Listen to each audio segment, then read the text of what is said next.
Hey, Bob, it's all yours.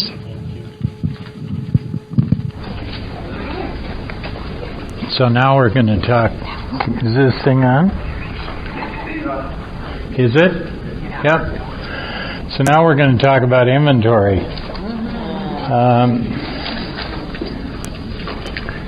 The reason why I do inventory once a year is because the book says that a business that takes no regular inventory is sure to fail.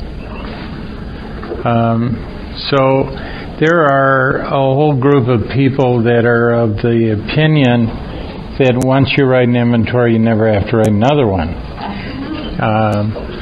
which is all well and good with the exception of the ego is resurgent.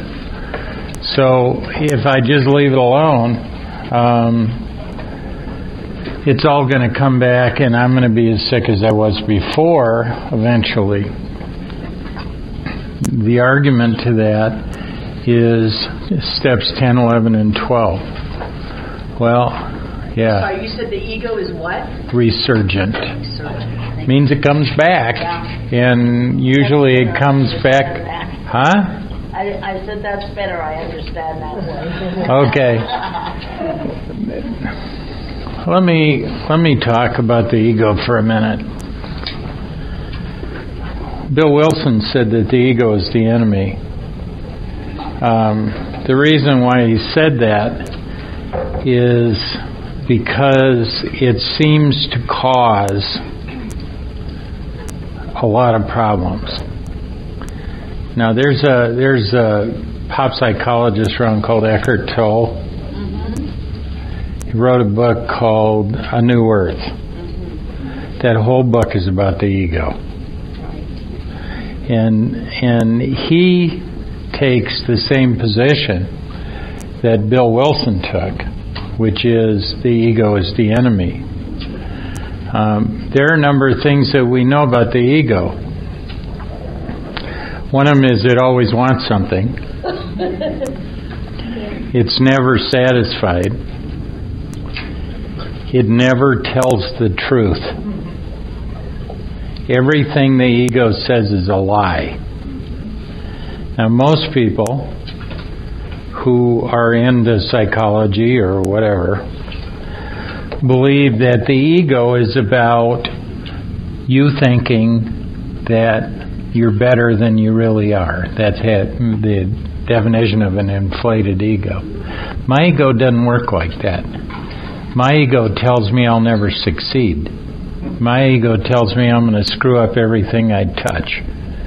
My ego tells me I'll never, ever have what I want. My ego tells me I'm not smart enough, I'm not quick enough, I'm not good looking enough, I'm not anything enough, and that what I want out of life is just not going to happen for a variety of reasons, and it's all lies. Now there are two voices in my head. One of them is my ego. It's loud, it's brash, and it's insistent. The other voice in my head is quieter. Now, let me hasten to say that these aren't like me being schizophrenic.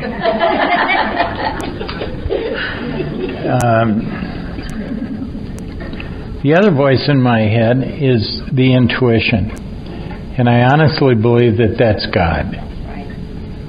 I believe because my intuition doesn't lie to me. My intuition will quietly say, you can do that. Go try this. See what happens. How would you know? Which sounds like my sponsor. And so, but my intuition is a quieter voice. And sometimes it's drowned out by my ego. Those two are combatants in my experience. And I do well to listen to my ego. And I do well to listen to my intuition. And I do well to ignore my ego. Here's what my ego says. Bob, go buy that Corvette. Because if you buy that Corvette, all these ladies are going to really think you're hot stuff. So I go buy the Corvette. I never got a date in my life because I was driving a Corvette. Then it said, and I get the Corvette, and I've had it for about a week, and I go, so what do you think about that? And my ego says, you probably need a new suit. You go, but what about the Corvette? And they go, well, that's all well and good, but if you really want to be attractive to whoever, you need to go get one of these. And see, I can keep going out and getting one of those things, and it doesn't do anything for you. There's never enough. Right. Well, the ego's never satisfied. So it can tell you to do something, but as soon as you get one of those, it'll tell you to do something else. How the hell do you win an argument like that? You know, I took this lady out to dinner not too long ago, and she said, why do you drive an old Chevy? I got a 5-year-old Chevy. Right? She said, you got lots of money. Why don't you go buy a Mercedes? And I said, it attracts the wrong kind of people.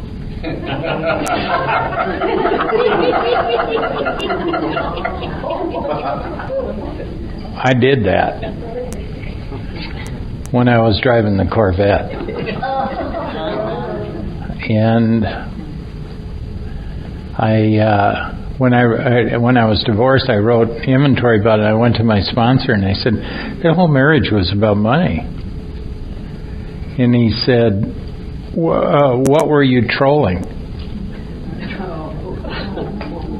And I said, what do you mean? And he said, when you were out looking around trying to attract some young lady, what was it you were trolling? What kind of bait you have out there? And I thought about it, and I had been driving a Corvette. I was always in a suit. I always did this stuff. And I said, money. And he said, well, that's what you caught. Okay? Let me hasten to say this isn't about gender. It works either way. Okay?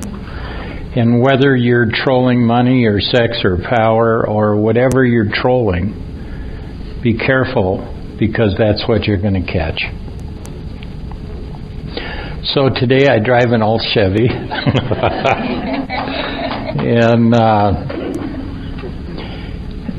and I'm not trolling for anything. So, all right. So we've done this third step, and now we got to launch out into inventory. And the first thing we do is the resentments, and it talks about resentments being the number one offender, and that kills more alcoholics than anything else. And if that's the truth, then we probably ought to pay attention to it, because that's the most likely thing that'll kill us. So I have to write down this grudge list. And in the grudge list, I have to write people, institutions, and principles in the first column. And so I need to figure out, and it calls it a grudge list, so it's about who do I have a grudge against. And so what we do is, or what I do, is in the first, I write the whole first column at once. I write down everybody I've got a grudge against as it relates to people. And I write down everything or every institution that I have a grudge against as it relates to institutions. And I write down every principle that I have a grudge against as it relates to principles. So I have to go through this thing. I write that down, and then I come back and I do the second and the third column together. And I'll in the big book, in the example for inventory, in the second column it says the cause. And so as that relates to people, that has to do with what they do to make me angry. I wouldn't spend a lot of time doing that. I mean, I would do it, but I wouldn't. You know that people like to really magnify their second step or their second column because they're angry at someone and they want to explain it. They want to justify it, right? So they write this whole book in the second column. And the real truth about that, and I told you last night, my sponsor told me if I had more than 6 words in the second column, I was overstating my case. Because you don't learn anything from the second column except why you're mad. In the third column, it asks me, how did that affect my self-esteem, my security, my ambitions, my personal relations, and my sex relations. My self-esteem is how I feel about myself. I mean, that's fairly simple. My security is what I want to be secure in. That can be a relationship, that can be something financial, that can be a job.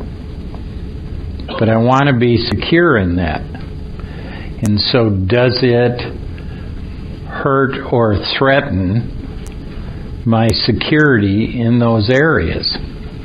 So I can write security about several different things. My ambition is who or what I want to be. It's what I may want to do or who I want to be. Okay?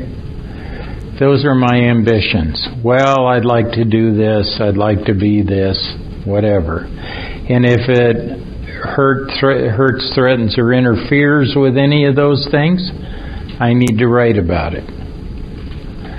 How does it affect my personal relations? That's how I relate to other people, generally. How are those things affected by that? How does it affect my sex relations? That has to do with anyone that I'm intimate with. How is that intimacy affected by that resentment?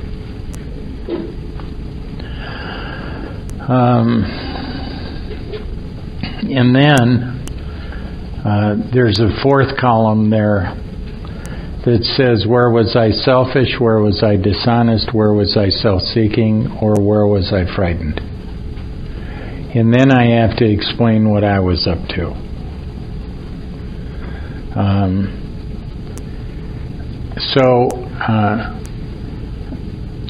So that's what I do. Now, I need to tell you about an odd experience I had. I was 28 years sober. And I was doing my 11th step at night. I was doing my review. And I asked God casually, not expecting an answer in any respect, why it was that I was 28 years sober and I still had a head full of nonsense that I couldn't explain. And as an example, I said, I still believe that if you really knew me, you wouldn't like me. And I have heard voices twice in my life. One of them was when I was flying back from giving a talk in Tampa a long time ago. And I heard, "You're done," on the airplane. It was an odd experience because I knew it had some power attached to it, but I couldn't explain that. And see, I am a very objective person. I don't hear voices. I'm skeptical about the people that do, and then I heard one. And so I quit speaking, went home and started coaching Little League soccer and trying to put my marriage together. And the net result of that was that we won the soccer championship and I got divorced.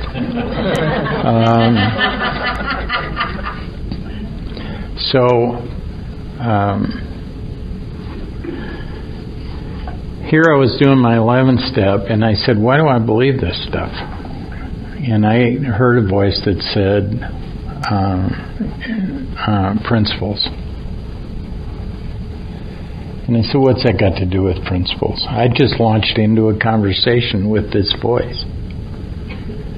And I said, what's that got to do with principles? Principles are honesty, open-mindedness, willingness, all that stuff.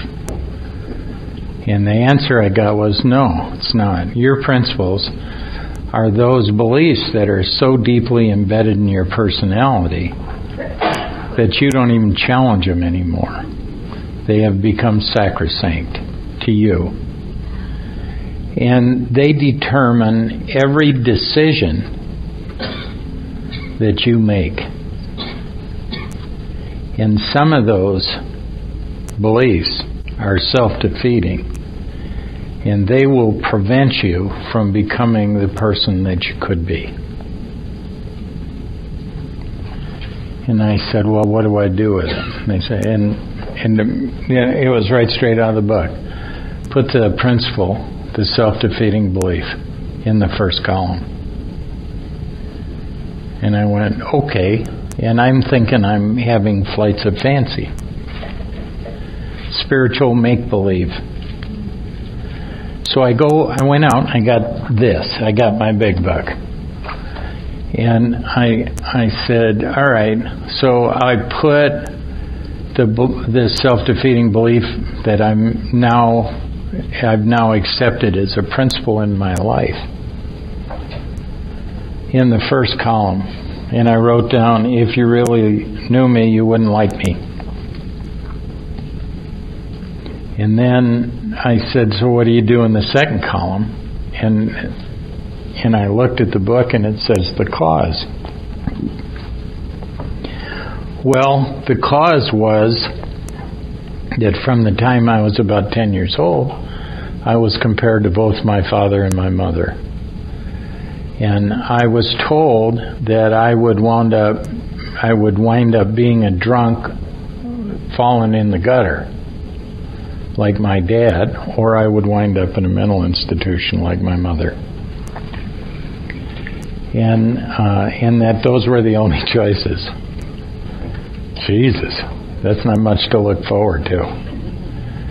So that's why I believe that. I believe that if you ever got a really good look at me, you would walk away. And then I said, okay, so that's the cause, but what do I do now? And I said, just look in the third and fourth column. So I asked myself, if I believe this, that if you really knew me, you wouldn't like me, does that affect my self-esteem? Oh my God. It destroys my self-esteem. I mean, you have no idea. I mean, it takes everything away. If I believe that, I can't be worth much if nobody's going to like me. And does it affect your security? Yeah. How can I be secure in a relationship? How can I be secure in a job? How can I be secure in anything if at some point you aren't going to like me? Does it affect your ambitions? Yeah. Why would I try anything if I know that the outcome is I'm going to get rejected? I already had a whole bunch of issues about abandonment. I mean, I didn't have to go out looking for half of this crap.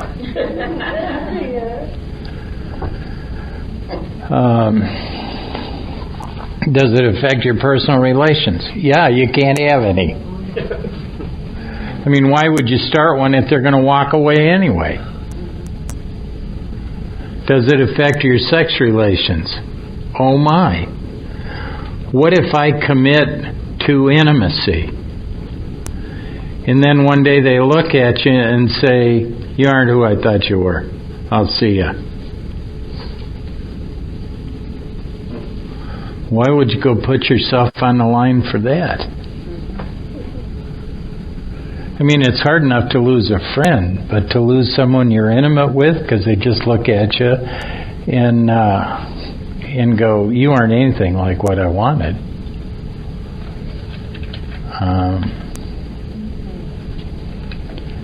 So I wrote that down, and then I looked at the fourth column, and here's what that looked like. Why am I selfish to believe that? You know, at some level I know that's a lie, because I've got too many friends. Good friends. Stand with you under any circumstances, friends. So I know that's a lie, but I don't want to go to all the trouble to get rid of it. That's selfish. I mean, I don't even want to challenge it. I just go, screw it. I want to leave it there. The problem is if I leave it there, it influences every decision I make. And then I won't try anything. I won't risk. Do you know that risk is the indicator of mental health? If I have a willingness to risk, I'm not spinning every hour with both hands over my butt. If I have a willingness to risk, I can do some pretty exciting things. That means I am not who I think I am. Okay? Are you even willing to consider that? I am not who I believe I am. You want to know the truth? You're not. I don't care who you are. You are not who you think you are. And until you start challenging all this silly stuff that's hanging around between your ears, you won't be. And that's why it's so important to challenge these things so you can become the person that God intended you to be. So I looked at that, and I went in the fourth column, and I found out I was selfish to not even be willing to challenge that when at some level I knew it was a lie. Where is it dishonest? It's dishonest to believe a lie. Where's it self-seeking? There's a tricky one. Okay? It's self-seeking to believe that because it allows me to be a victim. Two of the greatest lies in the world are, well, that's the way it is. That's a lie. Or, well, that's the way I am. No. So I can be a victim by believing that. And so if anything bad happens, I can explain it away by saying, well, you know that people, once they get to know me, don't like me, and that's what happens. And I suppose I'm going to spend the rest of my life being victimized by other people's attitude. Gee whiz. One of the worst things, I am no more a victim than I can jump over the moon. I am not a victim, I am a participant. And see, some of this stuff I've been participating in for so long that I won't even look at it anymore. So, and why is it frightening? Because I keep thinking it's true. All right? And if it's true, the game's over. Now, we have self-defeating beliefs or principles that are absurd. One of mine was, I'll never be a success. I already am a success. I have a successful business. I have a successful relationship with my children. You know, I've got 5 sons and they're just nuts about me, and I have 2 grandsons that think I'm just about the best thing they've run into also. And I just have so much fun with these guys. And I am so fortunate. Success isn't just about money, although that's fine too. Success really has to do with how you're treated by other people, how you think about yourself.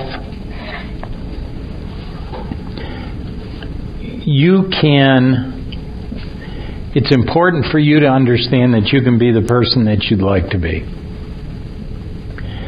You can do it by a simple set of decisions and by asking for God's help and by getting all that silliness out of your head about who you think you are. If you do that, you can be the person that you choose to be.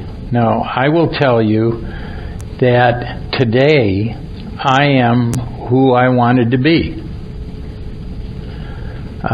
Some of you may think that's a little short-sighted, but the truth is that I am pretty much who I want to be. I live the way I want to live. I act the way I want to act. I have the respect of my peers, both in Alcoholics Anonymous and in business. I have the love of my children and my grandchildren. And I have pretty much everything I've ever wanted out of life. I think that's a gift. But I got to tell you, you can do the same thing. You just have to sort of clean it up. You got to clean up what you think. You got to get the people out of your life that are making it a misery, and things turn around. So I made a list of all of the self-defeating beliefs when I wrote Principle Inventory. I wrote all the self-defeating beliefs I could think of. I came up with about 10 or 15 of them. If you really knew me, you wouldn't like me. I'll never be a success. I'll wind up being a drunk in the gutter. That's silly. I've been sober for 36 years. I'm a fraud. Everyone has self-doubt. So I'm not a fraud. In fact, I'm pretty straightforward. You may have noticed that. One of the beliefs I had about women was that the only reason any woman would ever have any interest in me was my ability to make money. Whoa. That's a challenge, because you just eliminated every prospect you had in your life, and I just went out and painted everybody with the same brush. Okay, and see, there are wonderful, understanding, giving, sweet women. There are millions of them in this world. And I just eliminated all of them. And how can, that's this sort of generalized belief behavior that I have that prevents me from ever having a meaningful relationship.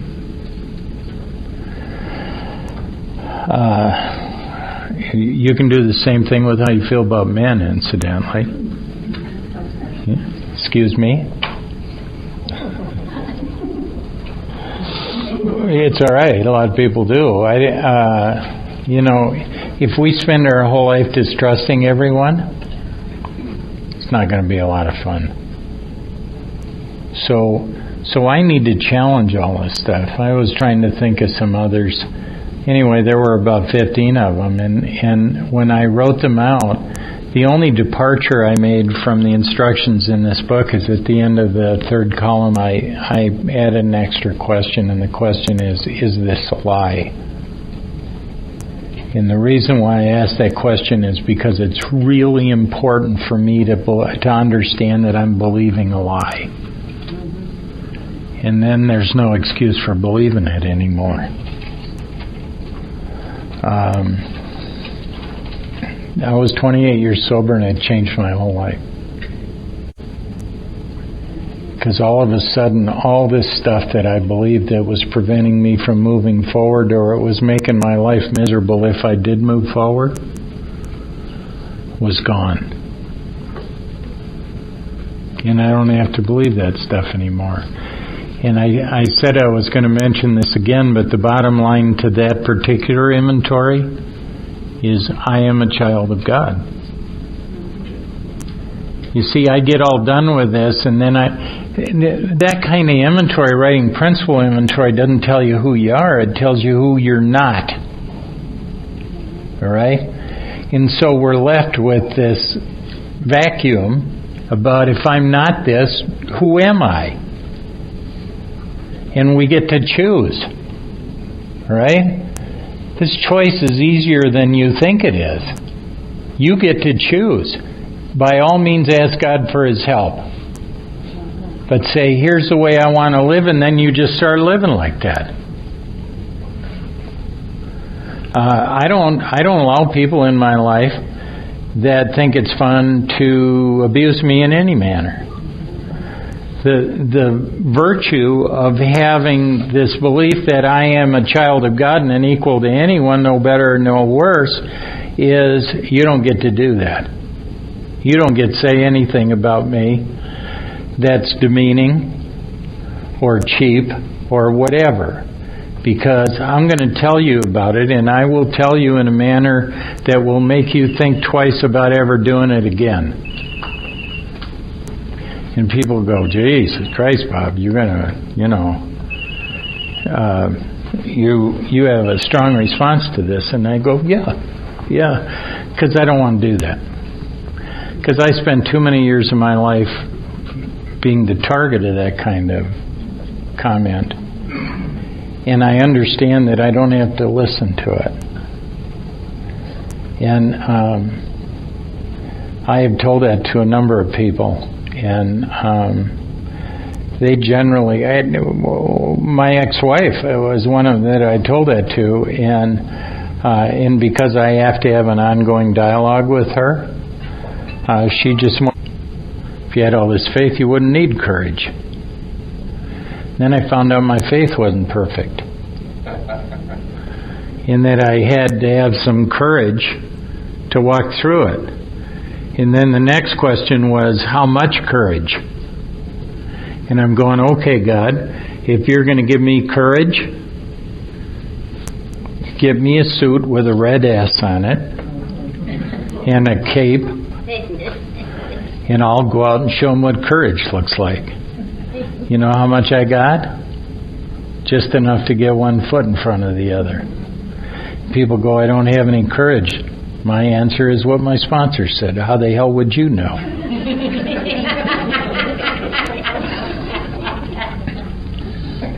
If you can put one foot in front of the other, you have courage. And see, we want a lot of everything. Well, actually, drunks want all of everything.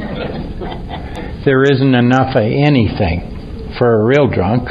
We want, there's never enough money, there's never enough love, there's never enough recognition, there's never enough power, there's never enough any of this stuff.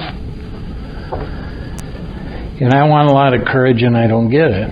Most of the time I just get enough. So I get one foot in front of the other, and that's what happens. And men of faith do have courage. Just didn't say how much. So so I write that out, and then I have to write a sex inventory. I think that's a singularly unpleasant thing to do.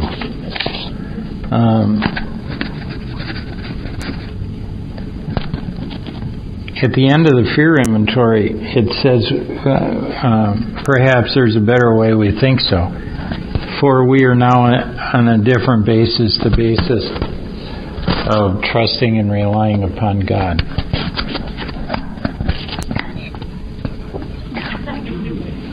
There you go.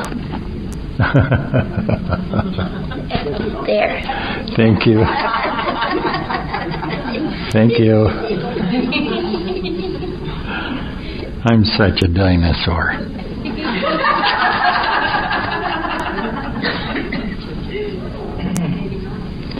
We trust infinite God rather than our finite selves. We're in the world to play the role He assigns. Just to the extent that we do as we think He would have us and humbly rely upon Him, does He enable us to match calamity with serenity. Are you going to do something else? Just a little bit. Just that. There. Thank you.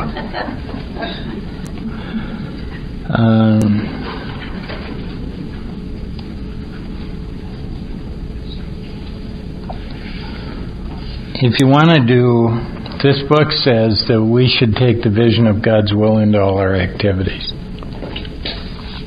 You want to have an interesting day? Every time you change activities, invite God into it. All your activities. Wow. Are you willing to invite God into every activity that you do? Are you? Think about it.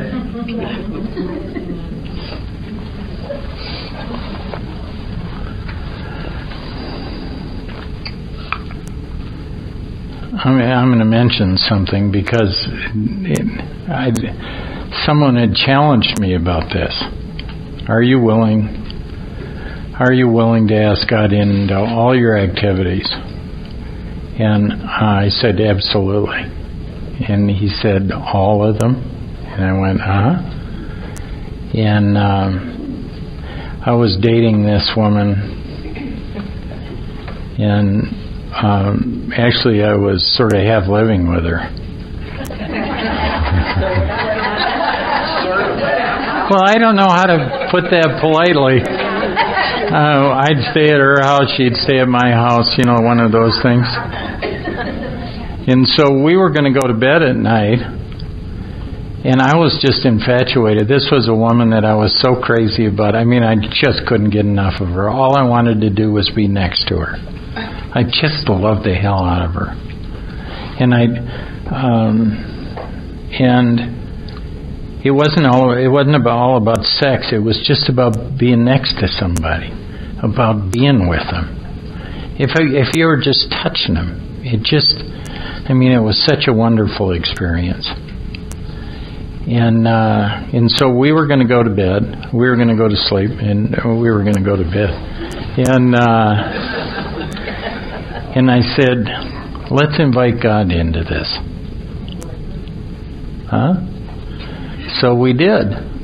It was just wonderful that God was a part of everything. We have all these exclusion areas where we go, well, God doesn't really care about that. How would you know?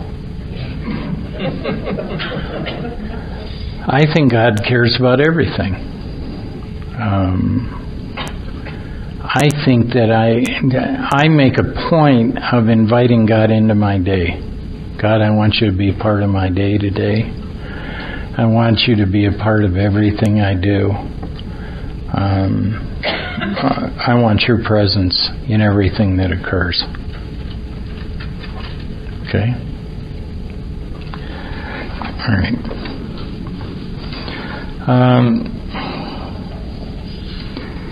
So it says now about sex. Many of us needed an overhauling there, but above all, we tried to be sensible on this question. It's easy to get off the track. Then it says that we run to extremes. But we let God be the final judge. We realize that some people are as fanatical about sex as others are loose. We avoid hysterical thinking or advice.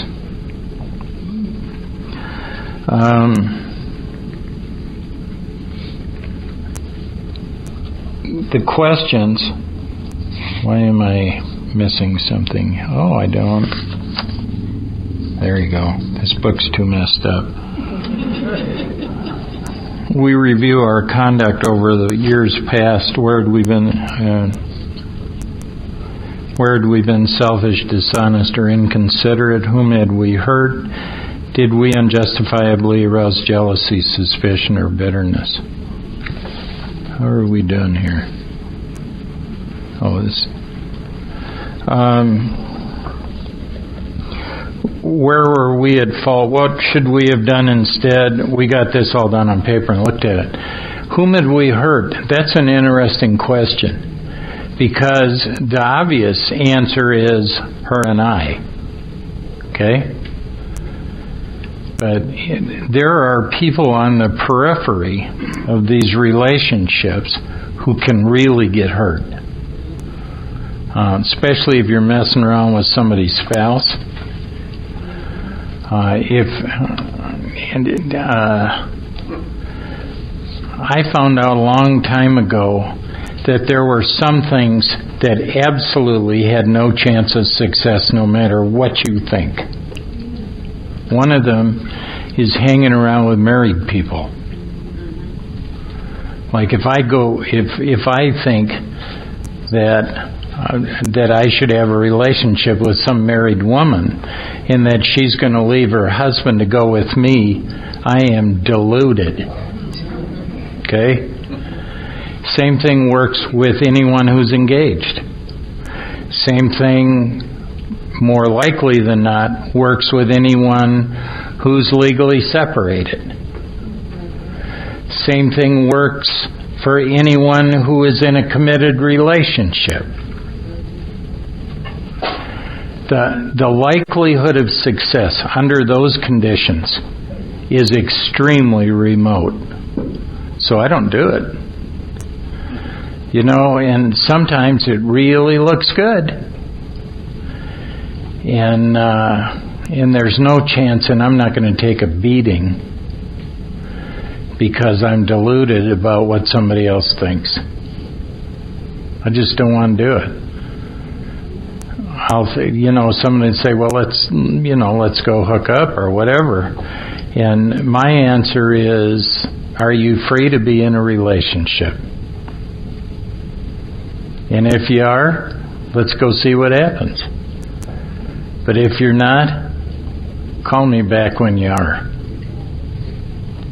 I don't want to be a part of it.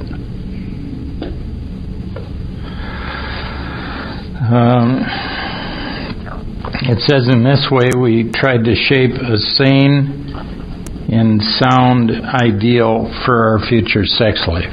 We write a sexual ideal. What does that look like? Somebody came up and said, to me, that I was listening to their fifth step, and they said, I've written my sex ideal.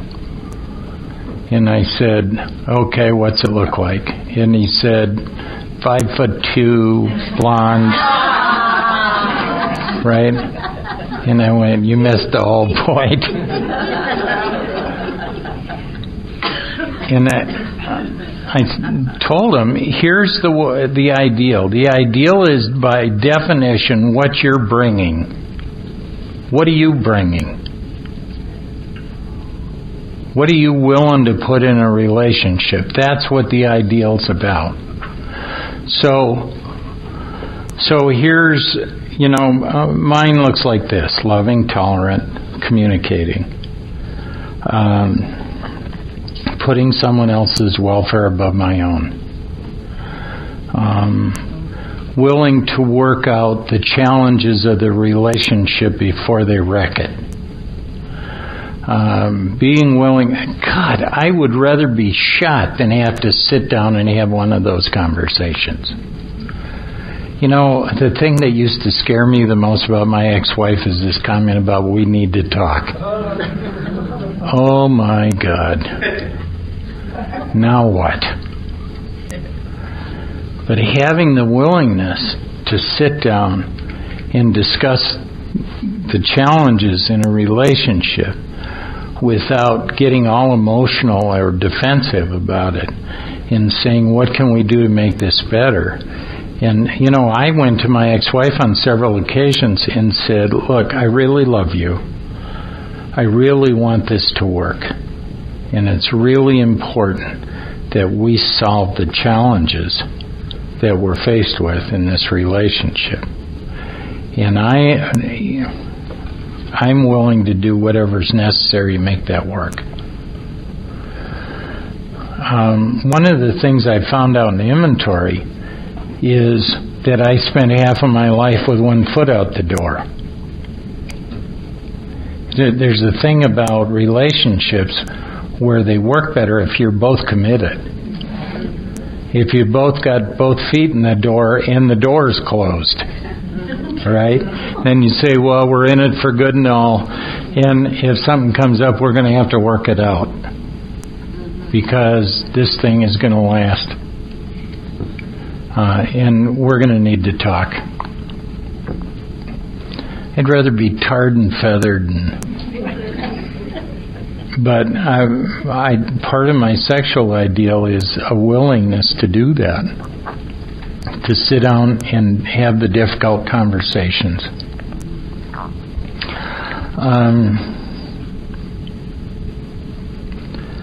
I have experimented with this whole thing from time to time about what I'm willing to do. And one of those things is to absolutely do everything you can to make the other person's life better. To spend my day trying to think of ways to make their life pleasant. Nothing that's rewarding to me, but how can I make their life more meaningful by what I do? That's what a sexual ideal looks like. And writing that down and then reviewing it periodically is a really, really good exercise. Okay? Do you have any questions about any of this stuff so far?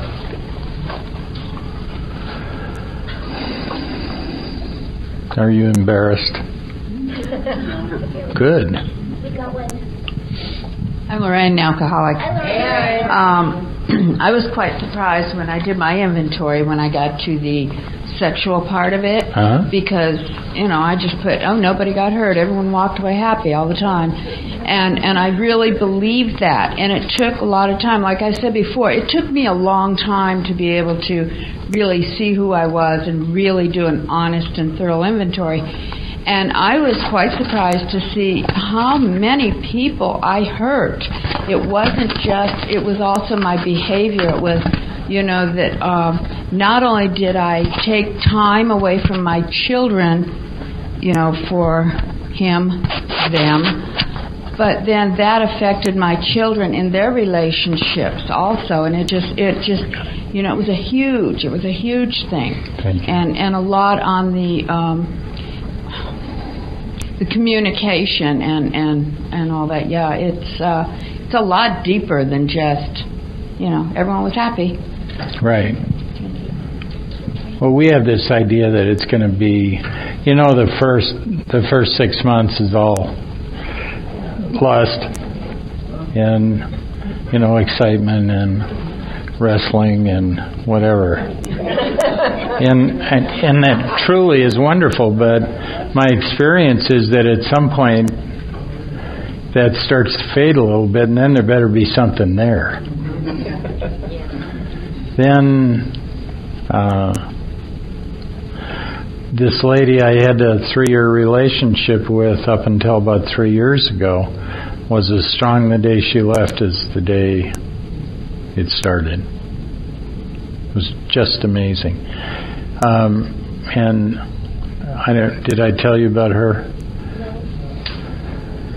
I was in a 3-year relationship with this lady. She was a little younger than I was, and then one day she said, I want to have a baby. And I'm going, not at this point in my life. it would be unfair to a child because I'd be dead by the time they were 10 or whatever. And I said, I've been raising kids for 45 years, and I'm done. And as much as I love you, I can't be a part of that. I'd love to spend the rest of my life with you. But if you need to have children, you need to go do that with somebody else. And as much as that's going to hurt, that's what you need to do. And so she did. And about 6 months ago or something, she emailed me a picture of her new son. And I'm just delighted for her. And it still hurts. But I understand. And part of being emotionally sober is letting go of things that don't belong to you. So, it's being willing to stand up to the kind of pain that you're going to have to put up with for making the right decision. That's emotional sobriety. It's about making the right choices in spite of how you feel. So, yep. Did somebody got a mic? Oh.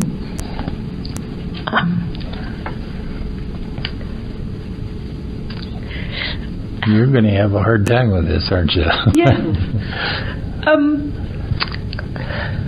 One more time in recovery. I have to trust you. What I know for sure is I don't like who I am. And so I embarked on this. I'm determined to change it. I'm embarking on it, and I'm choosing to believe you, because I'm coming up on 23 years, and I'm not moving into my 23rd year the way I've spent my 22nd. And I believe that a lot of it has to do with those principles. And I do some really destructive things to people that mean the world to me. And I'm not going to do that anymore, no matter what it takes. And so for me, it feels really, really scary.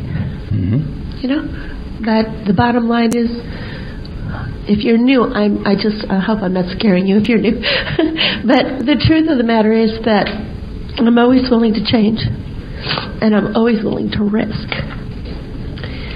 Even when I'm scared shitless like I am right this minute. Sure.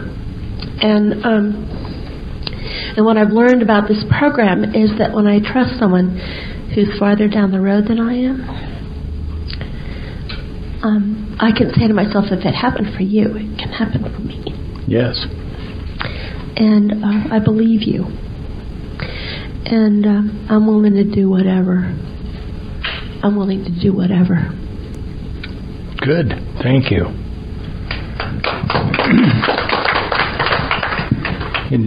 Just 1 second, and then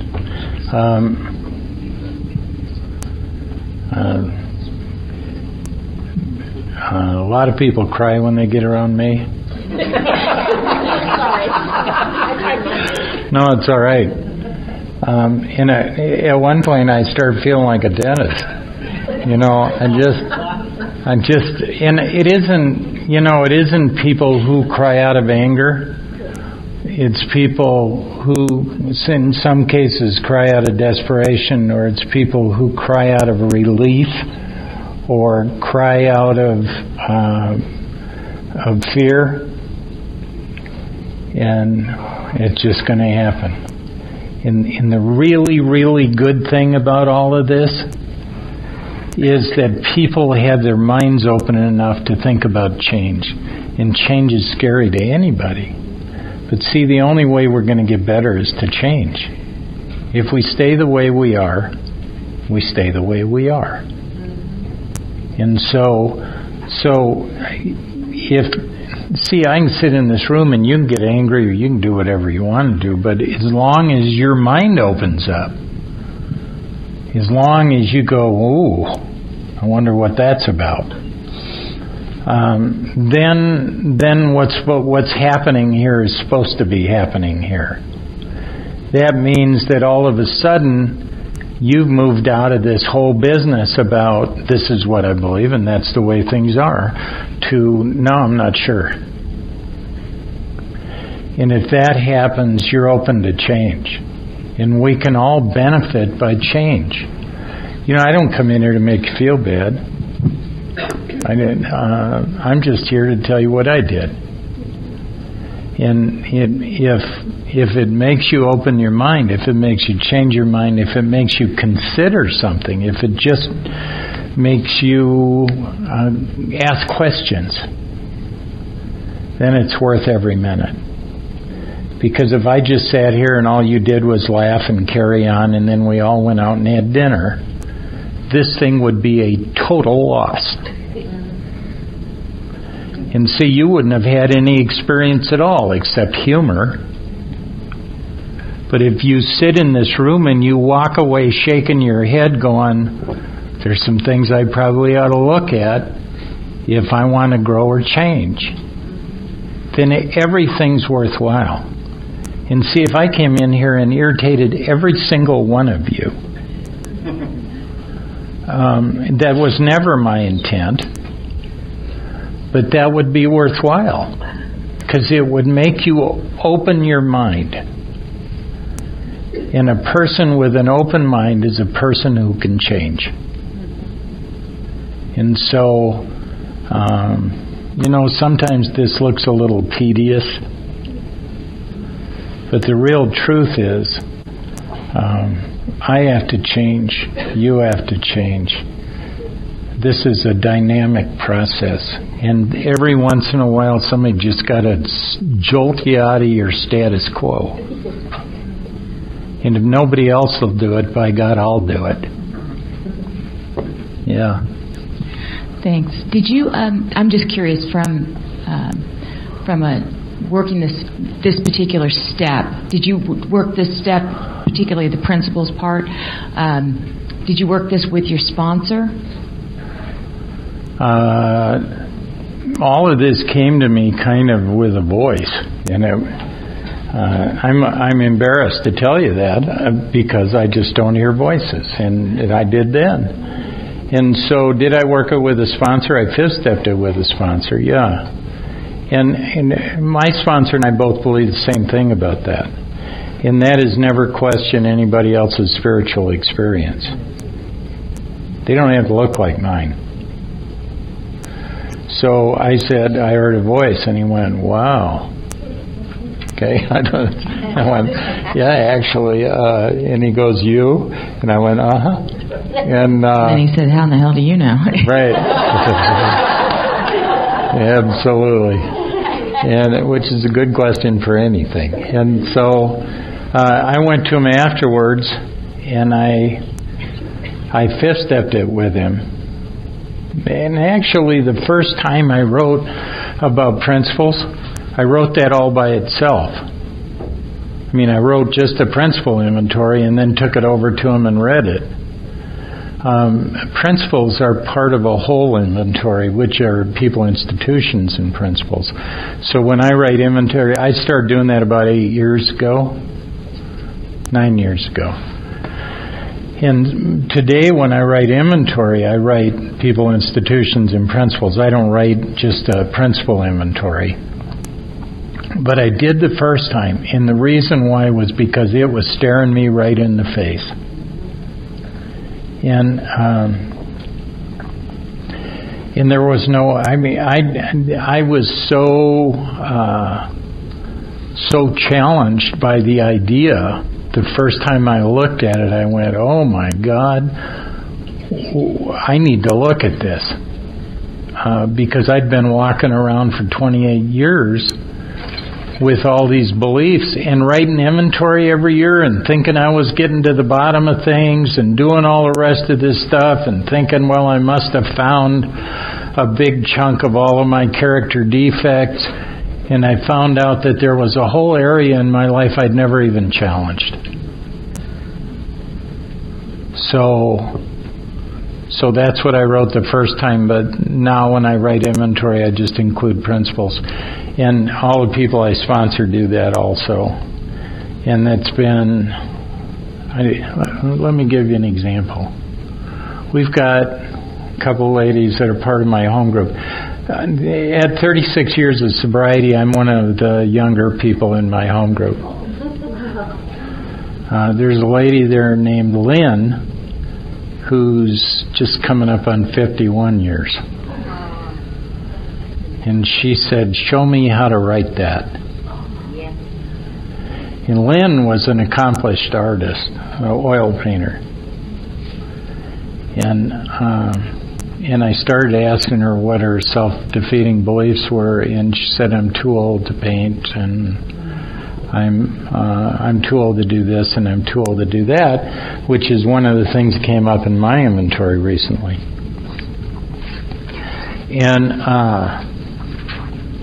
And she challenged that, and she found out all those things were a lie. And now she's having art shows up in Aspen. All right? And all of a sudden, there's this rekindling of interest in her as an artist by some very important people who are willing to spend a lot of money for art. And so she found out that her age, she's in her mid-80s, and she found out that her age was no impediment to being successful as an artist. And then another woman did the same thing that was an artist, and she just had an art show in Vail, and some of the fanciest hotels in the world contacted her to put her art, her original art, into their hotels. See, the whole comment about how the hell would you know covers a lot of ground.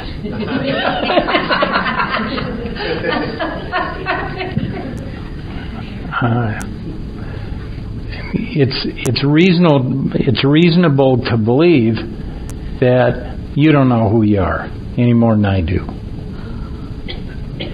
It's reasonable to believe that you have no concept as to your ability to succeed in anything. That you probably have skills and abilities that you've never tapped. And the only way you're ever going to find out is if you go out and look. And most of the people that I know in Alcoholics Anonymous are so consumed with self-centered fear that they're locked in place. And that if something does happen, it's by mistake. But see, if you can clear your mind of all of that debris, then you can go out and try things that will show you what your skills and abilities are. The willingness to risk, to go out and do things. You know, just because you've never done it doesn't mean you can't do it. Just because you've never done it doesn't mean you're not really, really good at it. But there's no way you're ever going to find that out unless you go out and engage in life vigorously and have a willingness to challenge yourself and risk. Here, let me give you an example. I'm working for the Department of Corrections, and the director of the parole division comes up to me, is a nice lady, and she said, Bob, we want you to get engaged in psychiatric care. And see, you know where my mind went? My mind went, who the hell are you talking to? Are you talking to me? You think I can do that? You think I can have psychiatrists working for me? Come on. That's what my mind is saying. But I know enough not to respond that way.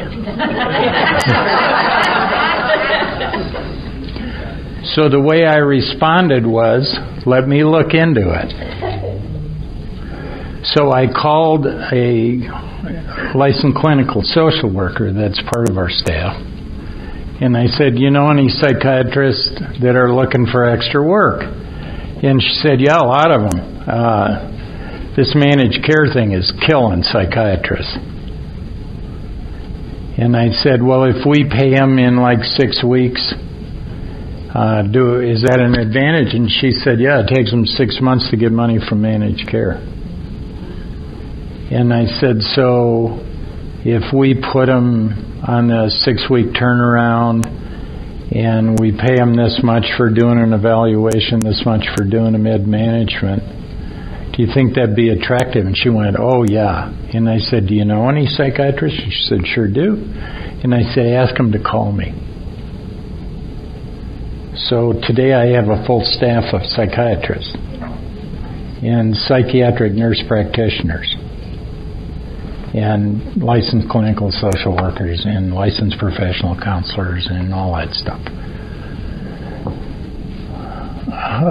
You know, some guy asked me one day, came up and asked me and said, what is it that prepared you to direct the work of a psychiatrist?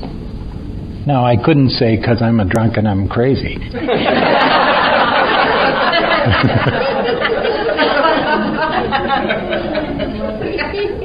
So I did the next best thing and I said, I own the company.